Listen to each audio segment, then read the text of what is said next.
Fala pessoal, tudo bem? Sejam todos bem-vindos. Domingo, hoje, dia 12 de outubro. Hoje é dia da criança, né? Acho que é dia da criança, hoje é 12 de outubro, é feriado, nem tinha me ligado nisso, né? Hoje é dia 12 de outubro, né? Aqui direto de Assunção, no Paraguai. Bom demais. Vamos falar um pouquinho sobre o que está rolando na política hoje, né? Domingão, dia da gente ir mais tranquilo, tomar o nosso café aqui falando sobre política.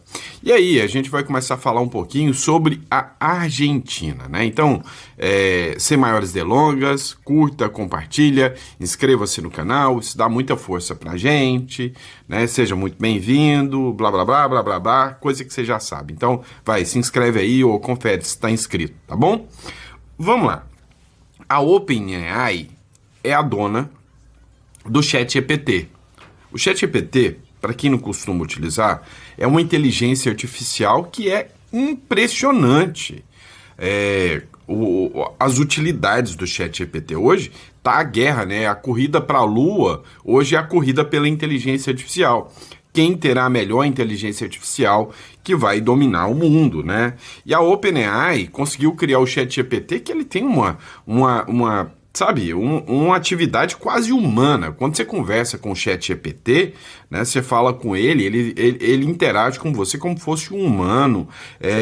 Ele te traz diagnósticos, às vezes você tá com, sei lá, hoje eu tô com uma dor na perna, ele fala, vai lá e faz isso que o negócio resolve.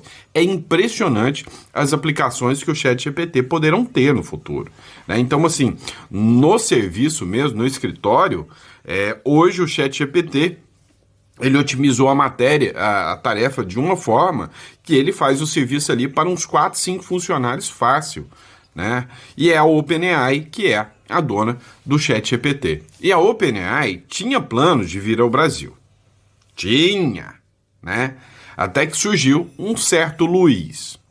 E o Luiz aqui está espantando tudo quanto é investidor que quer fazer investimento no Brasil. Cá entre nós, se você fosse uma mega empresa como a OpenAI, vendo, né, o tal do Luiz atacar as Big Techs o tempo inteiro, falar em taxar Big Tech, falar em regular Big Tech, falar em atacando o tempo inteiro inteligência artificial, era aqui que você ia querer brotar? Mas de jeito maneira, não é, só? Então, eu também não iria. E a OpenAI não veio, foi para Los Hermanos Argentinos, né? Matéria do The São Paulo News, sempre citando a fonte, a gigante, né, norte-americana OpenAI, que é, como eu disse para vocês, é a dona do ChatGPT, ele assinou uma carta de intenções, inclusive o CEO, o chefe da OpenAI, fez um vídeo que era só elogios ao Milei, e aí vai construir um grande centro de dados de inteligência artificial lá na Patagônia, Argentina. Um lugar que já é frio por natureza, né? Então eles já observaram até isso, né? A ideia é construir um mega computador e aí a própria refrigeração climática já vai ajudar, né? Reduzindo custos de gasto de energia elétrica com a refrigeração dos megacomputadores, né? Então foi uma declaração bem interessante, né? E aí foi informado ontem, né? Dizendo que tudo isso graças ao governo do Javier Milei. E aí, essa atividade, ela já tem um nome, é Stargate Argentina, né? Ou seja, eles querem criar ali um portal gigante para o uso, né, da IA, né? O projeto será administrado pela OpenAI em parceria com a empresa local Sur Energy, né? E representará um investimento estimado de nada mais, nada menos do que 25 bilhões de dólares, aproximadamente 136 bilhões de reais, segundo o anúncio oficial da presidência do país. E esse investimento será utilizado, né, para criar ali, né, o centro tecnológico da OpenAI. Agora imagina quantos empregos para argentinos, quantos investimentos indiretos, quantos empregos indiretos, né, o Milei não conseguiu, simplesmente não falando bobagem contra empresas estrangeiras, né? Simplesmente não atacando as Big Techs, né? Quanta diferença faz ter um presidente, né?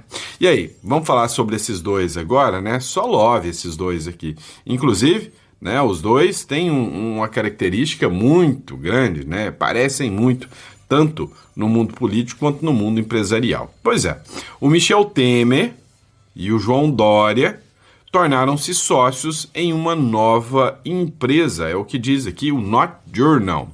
O ex-presidente Michel Temer e o ex-governador de São Paulo, João Dória, tornaram-se sócios. Os dois juntos criaram recentemente a M-Advisors, uma empresa de consultoria voltada para a mediação de conflitos e o desenvolvimento de negócios. Aos 85 anos, o Michel Temer, e 67 anos, o Dória, respectivamente, Temer e Dória pretendem aplicar a experiência adquirida na vida pública para auxiliar empresas privadas na solução de desafios. Não vou falar nada não, que eu não quero ser processado, tá? Mas esse negócio de consultoria é complicado, muito complicado, né? Político fazendo consultoria, né? Mas vamos lá, pessoal. Bora entender um pouquinho disso aqui, ó. Lula vai encontrar mais uma vez mais um papa. Se eu fosse ela, eu não encontrava com Lula, não.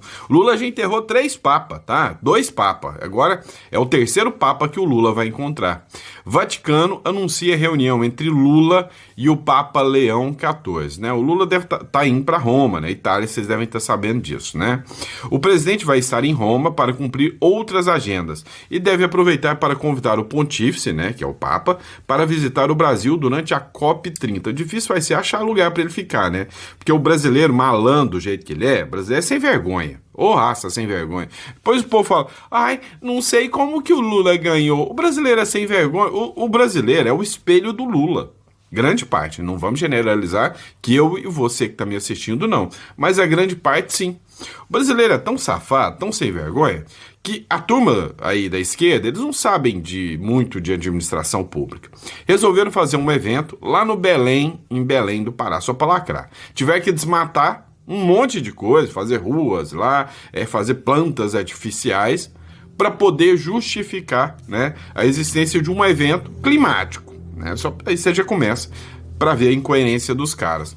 E aí, sabe, o brasileiro viu que as delegações, né, os governos vão pagar para as pessoas ficarem lá. O que os caras fizeram? Pegaram barraco lá, que era alugado lá diária por R$150, estão cobrando 7 mil.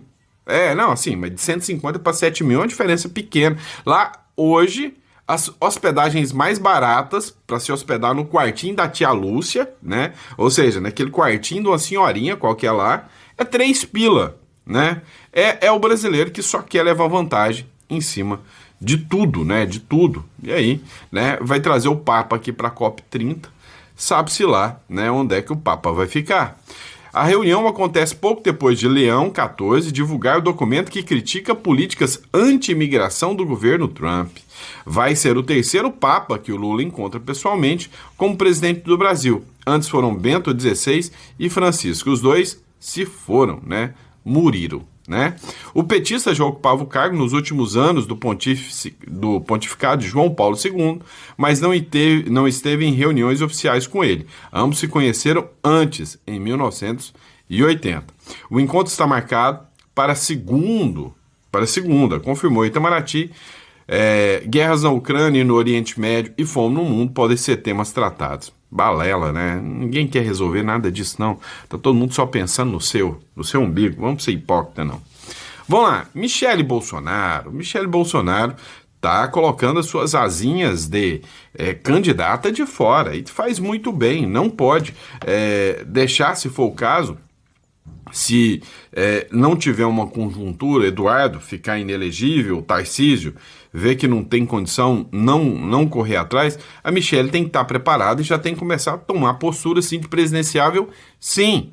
Michele ataca Lula e Janja, abre aspas, casalzinho que demoniza Israel. Mentiu? Não. A ex-primeira-dama, Michele Bolsonaro, afirmou nesse sábado, dia 11/10, que o presidente Luiz Inácio Lula da Silva e a primeira-dama Janja formam um casalzinho que demoniza Israel.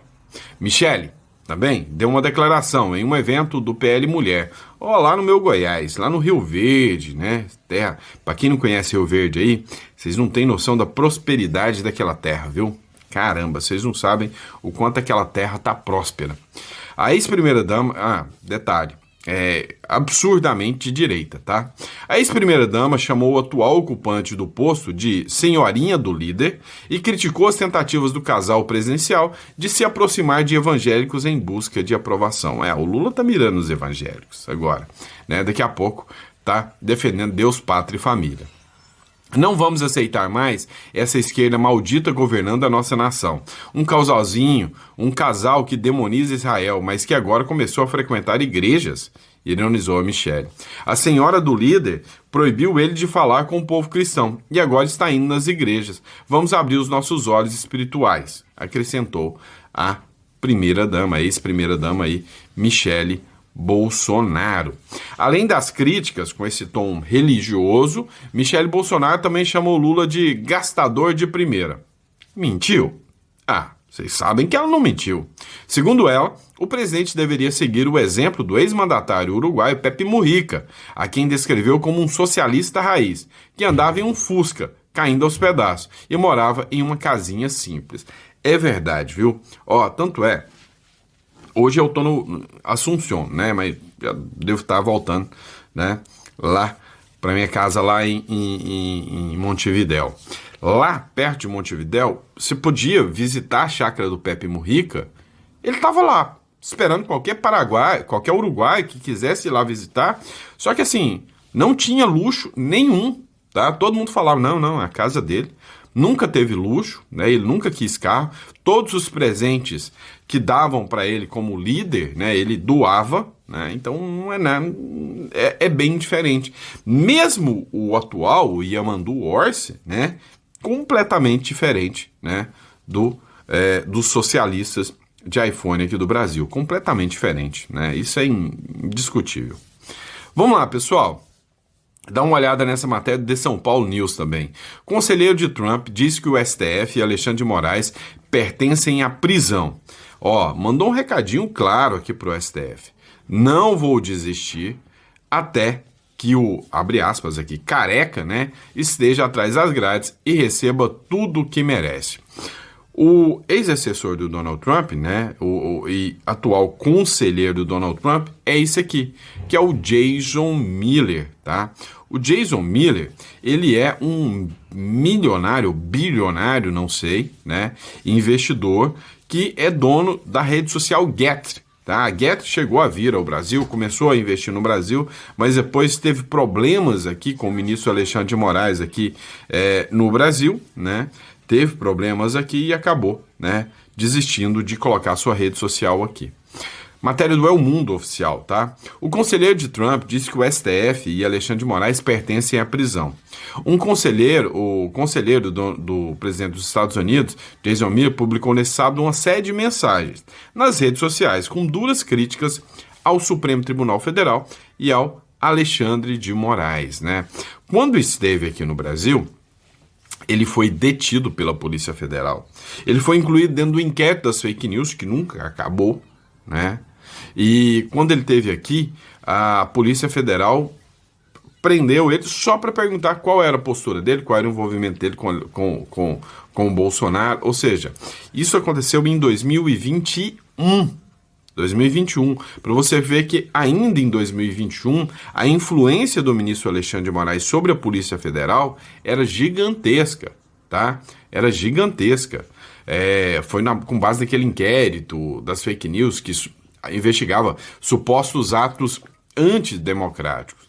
Ele teve que prestar depoimento e depois saiu. Outra figura que aconteceu a mesma coisa com ele aqui foi o jornalista português, me fugiu o nome dele, Sérgio Tavares.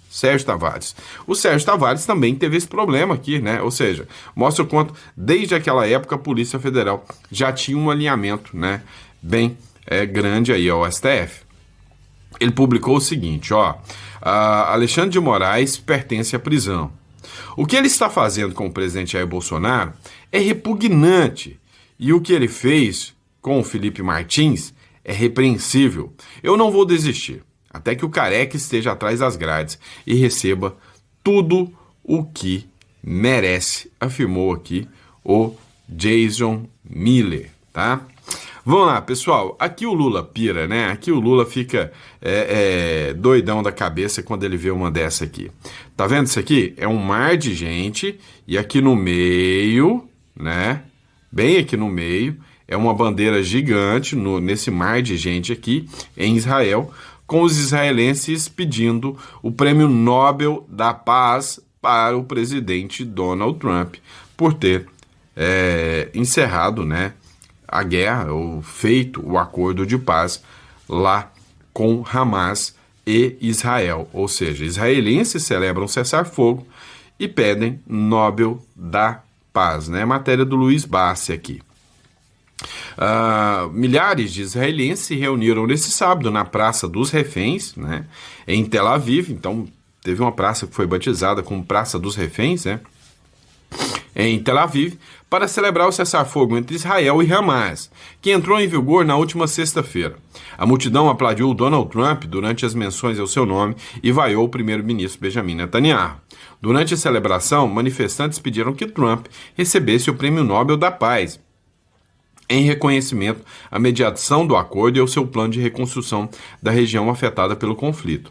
O fim da guerra, iniciada em outubro de 2023, incluiu a libertação de cerca de 2.000 prisioneiros palestinos após a devolução de reféns do Hamas a Israel, né? Então, teve aqui, né, um acordo, só que parece que o Hamas não está, né, querendo cumprir tão bem esse acordo, não, tá? A polícia do Hamas foi vista lá, né, fazendo controle de pessoal assim que o exército de Israel saiu. Quando questionado, o Hamas falou que precisava pôr ordem lá para que pudesse fazer o plano de sucessão ali, né, de transferência ali, né, de paz. Agora, o fato é que o Trump já deu o recado claro, né? Como se diz na gíria do carioca, já mandou a letra, né? Já disse que se o Hamas não cumprir, vai dar pau, vai dar ruim, vai ser um triste fim. Vamos lá, pessoal. Olha só. Edmundo Gonçalves abandona a Espanha com rumo desconhecido. Quem que é o Edmundo Gonçalves, hein, gente? É o presidente eleito da Venezuela. Pois é. Hoje lá tem um ditador no poder, o senhor Nicolás Maduro, El Bigodão, né? E o Nicolás Maduro, ele é uma figura nitidamente execrável, né? Uma figura, assim, sem um mínimo respeito e moral, que desesperado ofereceu agora para os Estados Unidos, oficialmente. Falou, Estados Unidos, vocês podem pegar o nosso petróleo, vocês podem pegar nossas riquezas, só não me tirem do poder. Os Estados Unidos falou, o quê? Não, não é assim que funciona não, meu amigo, você vai cair, né? E aí está cada vez mais próximo a queda do ditador Nicolás Maduro. O que chamou a atenção aqui é que o presidente eleito, o Edmundo Gonçalves, ele tinha, né, fugido lá para a Espanha devido ao fato, né, de que ele é um alvo fácil lá na Venezuela. Só que o que me chamou a atenção é que a Maria Corina Machado nunca saiu da Venezuela. E é por isso que ela ganhou o Prêmio Nobel da Paz agora. E não à toa.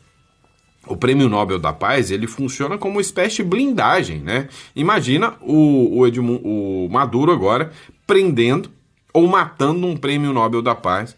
Como que o mundo vai observar isso agora, né? O Edmundo Gonçalves abandonou a Espanha e não se conhece o seu destino.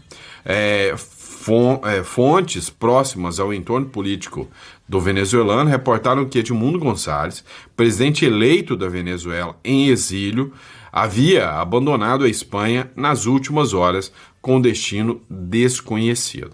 E aí ninguém sabe ao certo, mas tem especulações que, né, o Edmundo Gonçalves poderia ter ido para os Estados Unidos, tá? Que seria os Estados Unidos o destino final do Edmundo Gonçalves, que já havia um plano, né? Já existe um plano do Donald Trump, né, de derrubar o ditador Nicolás Maduro e que o Edmundo Gonçalves já tem que estar a postos, preparado para os seus 100 primeiros dias de governo, né, com, né, a proteção total do Donald Trump, até que o exército venezuelano, né, estivesse totalmente, né, descontaminado do Maduro aí, né, do Maduro e do chavismo, né. Vamos lá, pessoal. Ó, Alcione dedica show em Brasília a Alexandre de Moraes. Pois é, eu vi o trecho, vou poupar vocês dessa aqui, né? Mas ela dedicou o show ao Alexandre de Moraes, né? E aí a plateia em peso lá começou a gritar sem anistia, né? É o tipo de gente que gosta desse público, né? Desse tipo de música. Eu, particularmente, gosto do meu bom e velho sertanejo, do meu modão raiz, do meu rock and roll, né? Gosto muito de música estilo Alcione, não. Então eu jamais pagaria para ir num show da Alcione. Mas, entretanto, todavia, contudo, né, o público lá é bem a left people. Matéria do Correio Brasiliense. A cantora Alcione subiu ao palco do Centro de Convenções Ulisses Guimarães, em Brasília, e dedicou ao show, logo no início, ao ministro Alexandre de Moraes, do Supremo Tribunal Federal. A Marrom pediu palmas à plateia, que ovacionou o relator do processo da trama golpista e seguiu com gritos de sem anistia. Moraes visitou o artista no camarim antes do início da apresentação, na noite desse domingo. Isso aqui a gente precisa conversar, né? Vocês têm noção de que existe um mundo paralelo, né, de que essa turma vive, tá? Existem 3 categorias. Existe a categoria de esquerdista, que realmente vê o ministro Alexandre de Moraes como um herói, e é nessa bolha que eles vivem. Então, por exemplo, é num show desse onde ele é ovacionado, é no estádio do Corinthians, onde ele chega lá e grande parte vai ovacionar ele, tá? É nos locais onde ele costuma passear, né? E ali, quem não gosta não vai falar nada, morre de medo, e quem é petista vai ovacionar. E a turma do centro ali que não tá nem aí com política, pouco se dane com política, ouve, né, o que a mídia fala e fala, tá bom, então tá certo, é isso mesmo, tá certo, né? Então esses caras vivem num mundo, né, paralelo, né? Não é à toa que quando esses caras vão para fora, é lá fora que o pessoal encalha eles, né? Mas vamos lá, bora acompanhar essa outra matéria aqui do Jornal Nacional. Relatório preliminar da PF afirma que há elementos que confirmam esquema para manipulação e vendas de decisões judiciais dentro do STJ, tá? Que é a instância máxima da justiça, né, brasileira. Todo mundo fala, mas errou, A instância máxima é o STF. Sim, em assuntos constitucionais. Deveria ser, né? Não é, mas deveria ser. Em assuntos constitucionais, a instância máxima é o STF.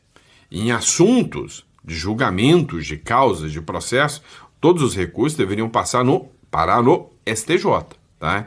Então, da justiça comum, convencional, não constitucional, o STJ, né, é o topo, né, é a instância máxima da justiça. Foi para o STF, tem que ser pleito, assunto constitucional. Mas vamos lá, olha só como é o Brasil de hoje. Segundo a PF, esse esquema envolvia pessoas que atuavam em 3 núcleos: servidores públicos ligados a gabinetes que vazavam informações sensíveis e antecipavam minutas, advogados e lobistas que buscavam clientes interessados em decisões favoráveis e empresários que seriam beneficiados com as decisões. Segundo a PF, a organização criminosa identificava esses processos de interesse e acionava o lobista Anderson de Oliveira, que é apontado como o principal operador do esquema e está em prisão domiciliar. Os investigadores analisaram uma série de mensagens que revelam ações que seguiam padrões típicos de atuação de organizações criminosas, como o uso de linguagem cifrada, codinomes, laranjas e empresas de fachada. Para tentar maquiar as negociações, a PF diz que o grupo recorria a expressões como "a obra está pronta", que correspondia a uma minuta de decisão finalizada. "Faltam os retoques do patrão", indicava a necessidade de assinatura pelo magistrado, e orçamento era utilizado para se referir a valores ajustados. Segundo a PF, a proximidade temporal entre os diálogos e a movimentação dos atos processuais, separados por poucas horas e alinhados no mesmo dia, constitui indício relevante de que informações sobre a tramitação das minutas já circulavam no ambiente dos investigados antes da sua publicação oficial. Os investigadores identificaram movimentações financeiras atípicas e encontraram na casa de Rodrigo Falcão 3 caixas de relógios da marca Rolex, incompatíveis com a ocupação desempenhada pelo investigado. O cupom fiscal referente a um dos relógios tinha o valor de R$106 mil, com a anotação de que o pagamento foi feito com dinheiro em espécie. Pois é, né? Dentro da justiça brasileira, a incólume justiça brasileira, né? Vamos lá, a gente falou do Maduro. Agora vamos falar do que o governo Trump está querendo fazer com o Maduro, né? O Prêmio Nobel da Paz está incomodando, né? O Planalto está incomodando aqui o governo Lula e muito, né? Está incomodando e muito o governo Lula, mas também eu queria que se dá uma olhada, né? O que o Lorival Santana falou aqui sobre o que o Trump quer fazer com o Maduro. E há também dentro do governo americano a discussão de um plano de bombardear alvos estratégicos militares na Venezuela, com a intenção de fazer os militares venezuelanos se assustarem, como aconteceu, por exemplo, com o Iraque, né, em 2003. Houve uma debandada dos militares, um abandono do regime, né, e haver um movimento popular que coloque justamente a Maria Corina Machado como presidente da Venezuela. Essa é uma ideia que partiu do Departamento de Estado americano. O conselheiro sênior do secretário de Estado Marco Rubio, Ricardo Pita, é venezuelano, né? Saiu da Venezuela aos 14 anos de idade, em 2007, e é quem propulsiona essas teses. O Christopher Landau, que é o número 2 do Departamento de Estado, morou na Venezuela quando era criança, jovem. O pai dele era também diplomata americano. E o próprio Marco Rubio, como filho de cubanos, também tem uma forte hostilidade em relação ao regime cubano e, por extensão, ao regime venezuelano. É um plano que está em discussão, o Pentágono já avançou nesse plano. Naturalmente, a decisão é do presidente Donald Trump. Então, é sólida, assim, a ligação e a aceitação de Maria Corina Machado por parte da Casa Branca. Pois é. Esperamos muito que isso não demore a acontecer, né? Nós estamos ansiosos para ver, né, o Donald Trump entrar lá na Venezuela, né? Estamos ansiosos para ver isso. Vamos lá. Felipe Martins foi torturado, é o que afirma o Eduardo Bolsonaro em um vídeo publicado nas suas redes sociais. Eduardo Bolsonaro relembra que Felipe Martins foi torturado por se negar a assinar a delação falsa contra o Bolsonaro. Olha só. É muito grave. O Felipe Martins ele foi preso mais de 6 meses, começando numa solitária. Passou dias na solitária, sem ter contato com ninguém, sem tomar banho de sol, sem sair da sua cela, e comendo uma comida que eu suspeito seriamente que tenha sido estragada. Ah, Eduardo, mas como é que você pode afirmar isso? Por exemplo, eu te dou um indício fortíssimo. Quando um juiz manda soltar um preso, a autoridade lá do presídio, ela na hora solta o preso. Por quê? Configura o crime de abuso de autoridade você ter uma ordem de soltura e não liberar a pessoa. O Felipe Martins passou quase o dia inteiro para ser solto. Foram idas e vindas, né?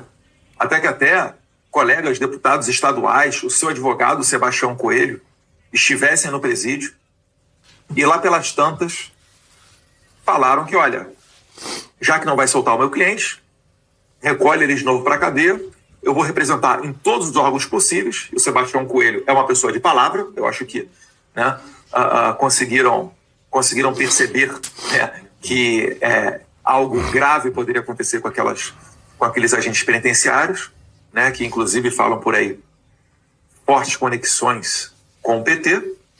Não sei, vou dar o benefício da dúvida, mas é o que eu escutei. E aí o Felipe Martins foi solto. Você acha que a pessoa que segura, que corre o risco de tomar nas costas um abuso de autoridade, não faria maldades contra o Felipe Martins? Ainda mais tendo na sua retaguarda o Alexandre de Moraes? E no meio do caminho foram oferecidas diversas tentativas para que o Felipe Martins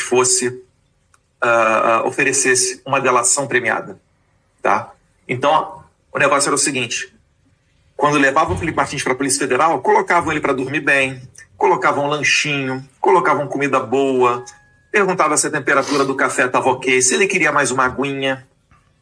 E aí vinham para oferecer a delação premiada. Ou seja, estavam dando a mensagem de que você vai ter uma vida boa, igual a vida de outros delatores. Mas o Felipe Martins, quando ele se me dizia firme, falava: eu não tenho que delatar, porque o Bolsonaro não é golpista e não foi tramado nada disso, recolhiam todo o bom tratamento e mandavam ele de volta para o presídio comum. Esta é a história de Felipe Martins, um sujeito homem que segurou a onda e não inventou nada, mesmo colocando dele próprio na reta. Você imagina estar na cadeia preso pelo Alexandre de Moraes? Sabe-se lá quando você vai ser solto? Pois é. Bem democrático isso aí, né? Bem democrático mesmo, pode ter certeza. Mas enfim, né? É isso, né, que a gente ia debater aqui, né, o primeiro editorial. Mais tarde a gente vai falar um pouquinho, né, sobre alguns pontos aqui, né, críticas também ainda ao jornalista, né, que fez a matéria, né, usando com base, né, dados falsos, que hoje está sendo alvo de muitas críticas aí, no caso Felipe Martins. Mas enfim, vejo vocês no próximo editorial. Grande abraço, pessoal, muito obrigado pela confiança, tá? Pessoal, entra em contato aí, Imigra Mais, tá?